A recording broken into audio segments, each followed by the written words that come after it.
ఎక్కడైనా ల్యాండ్ పై ఇన్వెస్ట్ చేయాలని అనుకుంటున్నారా? అయితే ఫ్యూచర్ సిటీలో ఇప్పుడే ల్యాండ్ పీస్ పెట్టుకోండి. పూర్తి వివరాలకు మాకు కాల్ చేయండి. నమస్తే రమగారు. నమస్తే జయ. రమగారు, మనకి కార్తీక మాసంలో ప్రఖ్యాతిగాంచినటువంటి శివాలయాలను దర్శిస్తే పరమ పవిత్రమైన అంటే పుణ్యం లభిస్తుంది కదండి. అలాంటి ఆలయాలు ఏవైనా మీరు చూసినవి కానీ తెలిసిన ఆలయాలు కానీ వాటి చరిత్ర చెప్పుకుందాం రమగారు. మామూలుగా మనం చెప్పుకుంటాం జయ, ఏమంటారు పంచారామాలు మన ప్రాంతంలో ఉన్నవి. అవును, పంచారామాలు విశేషమైనవి ఇది వరకు చెప్పుకున్నాం. తర్వాత పంచభూత లింగాలు, పంచారామాల తర్వాత పంచభూత లింగాలు మనకి అన్ని చోట్ల ఉన్నాయి కదా. మన కాళహస్తిలో వాయులింగం ఉందని చెప్పుకుంటాం. వీటిని చెప్పుకున్నాం. అయితే ద్వాదశ జ్యోతిర్లింగాలు కూడా విశేషమైనవి. పంచారామాలు, పంచభూత లింగాలు, తర్వాత ద్వాదశ జ్యోతిర్లింగాలు. ఇవి కాకుండా పంచకేదారాలు ఉన్నాయి, అవి కూడా విశేషమైనవి. పంచకేదారాలు కూడా విశేషం. కానీ ఏ ఆలయానికి ఆలయమే కదా రమ్మగారు. దేనికి అదే. అక్కడి నుంచి మనం ఇంకొక విశేషం చెప్తారు. కర్ణాటక ప్రాంతంలో ఉన్నటువంటి అవి కూడా విశేషమైనవి. ఇక మన గోకర్ణ ఉంది కదా, ఏమంటారు ఆత్మలింగం. ఆ ఆత్మలింగం తెచ్చేటప్పుడు జరిగిన రకరకాల విశేషాల వల్ల అక్కడ కూడా ఒక 5 శైవ క్షేత్రాలు ఉన్నాయి గోకర్ణంతో పాటు. అవి కూడా ఒకసారి చెప్పుకుందాం. వాటికి ప్రత్యేకంగా ఏం పేరుతో పిలుస్తారో తెలియదు కానీ నాకు అవి కూడా 5. ఈ రావణాసురుడు ఆత్మలింగాన్ని పట్టుకొచ్చిన పెట్టె, దానికి కట్టిన వస్త్రం, దానికి కట్టిన తాడు అవన్నీ పడ్డాయి తలా ఒక చోట. ఆ పడిన ప్రతి చోట ఒక్కొక్క శివాలయం వెలిసిందనమాట, ఒక్కొక్క శివలింగ ప్రతిష్ఠ జరిగింది. అవి కూడా విశేషమైనవి తప్పకుండా. అయితే మనము ఈ ద్వాదశ జ్యోతిర్లింగాలు ఇప్పటిదాకా మనం ఎప్పుడు చెప్పుకోలేం. 12 జ్యోతిర్లింగాలు భారతదేశం ఎల్లేడలా ఉన్నాయి.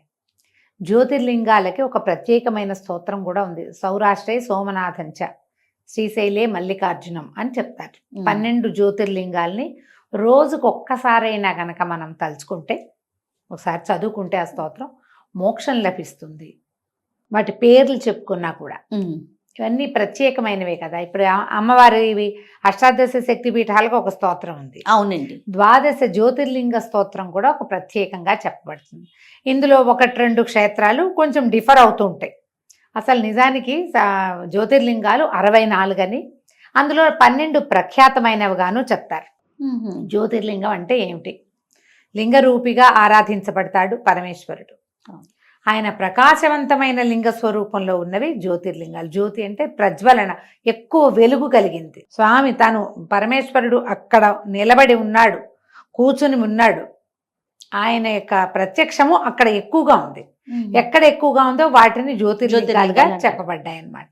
అయితే వీటిలో మొట్టమొదటిది సౌరాష్ట్రలో ఉన్నటువంటి సోమనాథ్. జీవితంలో ఒక్కసారైనా చూడాలి. పెద్ద శివలింగం, పెద్ద దేవాలయం. ఈ సముద్రపు అలలకి తాకిడికి తట్టుకోవటానికి వీలుగా ఒక 25 అడుగుల పైన రాళ్లని నిర్మించి అరేబియా సముద్రం కొడుతూ ఉంటుంది గోడల్ని. సముద్రాన్ని ఆనుకుని ఉంటుంది సోమనాథ దేవాలయం. కొంచెం ఈ అహ్మదాబాద్ అటువైపు గుజరాత్ వైపుకి వెళ్ళిపోయాక మనం ఈ సోమనాథ్కి ప్రయాణం చేసేసి అక్కడి నుంచి ద్వారకా సోమనాథ్ కలిపి చూస్తారు. అదొక ప్రత్యేక ట్రిప్.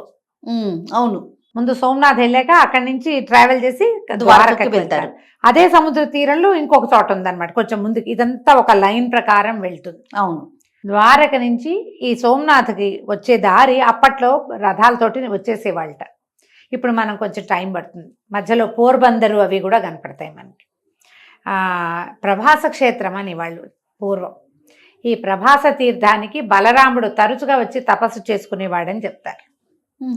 ఈ ప్రభాస క్షేత్రానికి దగ్గరలో ఉన్న ప్రభాస తీర్థంలోనే మన బలరాముడు శ్రీకృష్ణ పరమాత్మ తన జీవితాన్ని, తన అవతారాన్ని చాలించాడని చెప్తారు. అవును, అదే ప్రాంతం, దానికి దగ్గరలోనే అన్నమాట.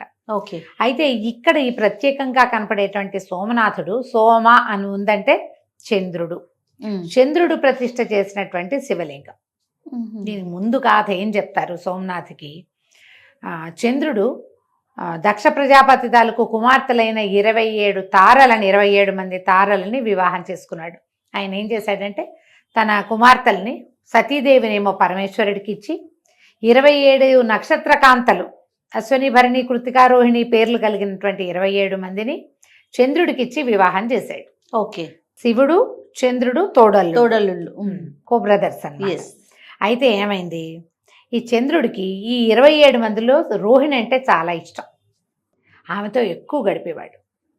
అయితే ఈ ఆడపిల్లలందరూ దక్ష ప్రజాపతి తమ తండ్రి దగ్గరకు వచ్చి చంద్రుడు ఎప్పుడు రోహిణితోటే గడుపుతున్నాడు, మా అందరికీ సమయం ఇవ్వటం లేదని చెప్పారు.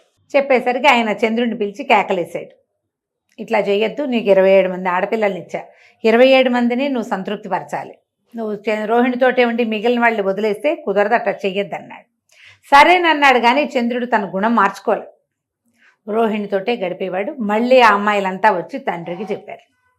ఆయన క్రోధం పట్టలేక, నీ గుణం పోనిచ్చుకున్నావు కాదు, నేను చెప్పినా నువ్వు వినలేదు, క్షయవ్యాధితో తీసుకోమని శపించాడు అల్లుణ్ణి.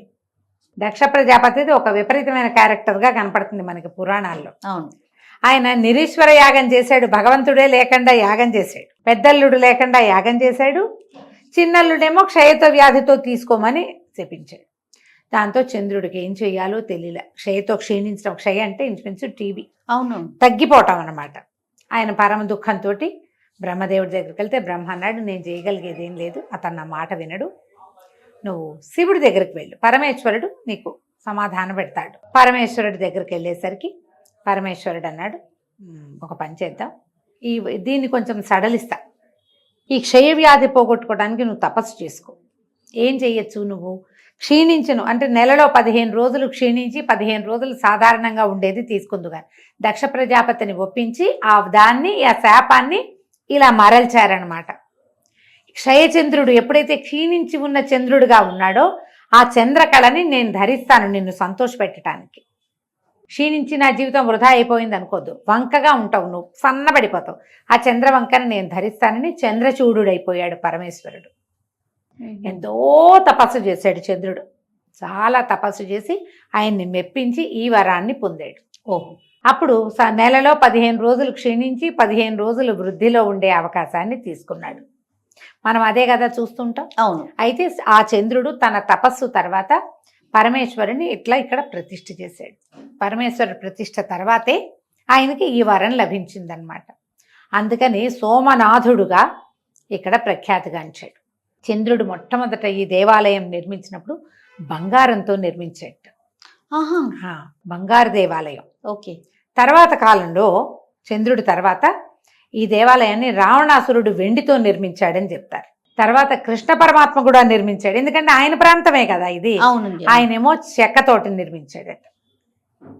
ఆ తర్వాత కాలంలో రాతితో నిర్మాణం జరిగింది కలియుగంలో. ఓకే. అయితే ఇంత అత్యంత పురాతనంగా అయినటువంటి గాథలు ఉన్నటువంటి ఈ సోమనాథ శివలింగానికి 1వ శతాబ్దంలో గుడి కట్టబడిందని అనిపిస్తుంది. అయితే ఈ గుడి కట్టిన తర్వాత ఎన్నిసార్లో దండయాత్రలు జరిగినాయి. ప్రతిసారి దండయాత్రలో దేవాలయం ధ్వంసం అవటం, మళ్ళీ కట్టబట్టం, ధ్వంసం అవటం, మళ్ళీ కట్టబట్టం. ఎందరో రాజులు మళ్ళీ మళ్ళీ మళ్ళీ మళ్ళీ ఈ దేవాలయాన్ని నిర్మించారు. 10వ శతాబ్దంలో ఇండోర్ రాణిగా ఉన్న రాణి అహల్యాబాయి హోల్కర్, ఆవిడ చాలా కాశీలో అక్కడ ఉజ్జయిన్లో ఎన్నో దేవాలయాలు నిర్మించింది. ఆమె కూడా ఈ దేవాలయ నిర్మాణానికి ఆవిడ పాటుపడిందట.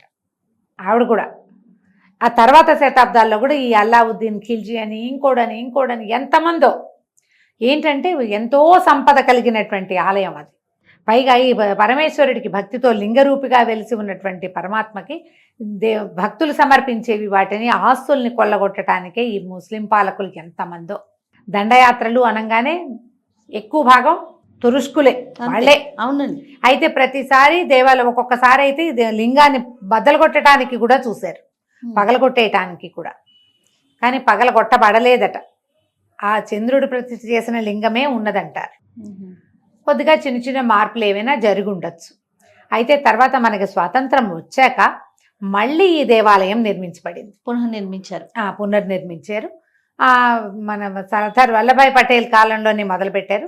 తర్వాత వారు గతించిన తర్వాత కూడా మున్షీ గారు అనుకుంటున్నా, అలాగే గుర్తుంది, ఆయన కంటిన్యూ చేశారు. ఇప్పుడు మనం చూస్తున్న దేవాలయం మనకి స్వాతంత్ర పోరాటం తర్వాత, మనకు స్వాతంత్రం లభించిన తర్వాత ఏర్పరచబడిన దేవాలయంగా కనపడుతుంది. ఓకే. దేవాలయానికి అన్ని పక్కల నుంచి మనకు ఓ పక్క నుంచి అరేబియా సముద్రం తగులుతూ ఉంటుంది అన్నమాట, గోడలకేసి కొడుతూ ఉంటుంది సముద్రం. పెద్ద దేవాలయం, ఎంత విశాలంగా ఉంటుందో. శివలింగం కూడా పెద్ద లింగం, ఒక ఓంకారం పెట్టబడి ఉంటుంది ముఖం మీద. అంటే మనం చూస్తున్న వైపు మనకు ఒక ఓంకారం చిత్రితంగా కనిపిస్తుంది. అభిషేకమే కానీ అక్కడ చేసే అర్చన కానీ చాలా విశేషంగా కనిపిస్తాయి. సోమనాథుని దర్శించిన వాళ్ళకి దీర్ఘకాల అనారోగ్యాలు పోతాయి. ఎప్పటి నుంచో ఉన్నవి, కొంతమందికి అలా ఉండిపోతాయి కదా, వాళ్ళకి అవి ఇదవుతాయి, అవి తగ్గిపోతాయి అన్నమాట. లేదా తగ్గే అవకాశం, తగ్గిపోతాయంటే ఏ వైద్యము చేయకుండా తగ్గిపోతాయని అనుకోకూడదు మనం. అవునండి, ఆ తగ్గడానికి ఒక అవకాశం మార్గం కనిపిస్తుంది. ఒక మంచి డాక్టరో, మంచి హాస్పిటల్, మంచి సలహానో, సమయము కలిసి వస్తుంది. ఈ సోమనాథ్కి ఆ ప్రాంతం వాళ్ళంతా సోమవారం ఉప్పు తినరు. గుజరాతీలంతా సోమవారం పూట ఉప్పు తినరు, పగలు అసలు ఏమి తినరు, సాయంకాలం భోజనం చేస్తారు ఉప్పు లేకుండా. ఓకే, అన్నంగా తినరు, అంటే రెగ్యులర్ ఆహారం అన్నము గోధుమ తినకుండా వేరే ఏదైనా తింటారు రాత్రికి కూడా. సోమవారం పగలు ఉపవాసం ఉండేది ఈ సోమనాథుడి కోసమే. ఈ మన ద్వాదశ జ్యోతిర్లింగాలలోనూ మొట్టమొదటి జ్యోతిర్లింగం, మొదట దర్శనం చేయవలసింది కూడా. మనం జ్యోతిర్లింగ దర్శనాలు అంటే మనం అటు ఇటు వెళ్ళిపోతూ ఉంటాం కదా, అలా వెళ్ళిపోకుండా మనం లైన్ గా చేయదలుచుకుంటే కనుక సోమనాథునే మొట్టమొదట చూడవలసింది. మన హాయిగా ఉండడానికి కానీ ప్రయాణపు ఇబ్బందులు కానీ ఏమీ లేవు. సోమనాథ్కి సులువుగా మార్గం చేరిపోతాం, ఈజీగా వెళ్ళగలుగుతాము, స్టే చేయడానికి మంచి అవకాశాలు దొరుకుతాయి, ఆహారం శుభ్రంగా దొరుకుతుంది, దేవాలయ ప్రాంగణం ఎక్సలెంట్గా ఉంటుంది, చాలా పెద్దది, పెద్ద దేవాలయం విశేషంగా నిర్మించబడి కనపడుతుంది.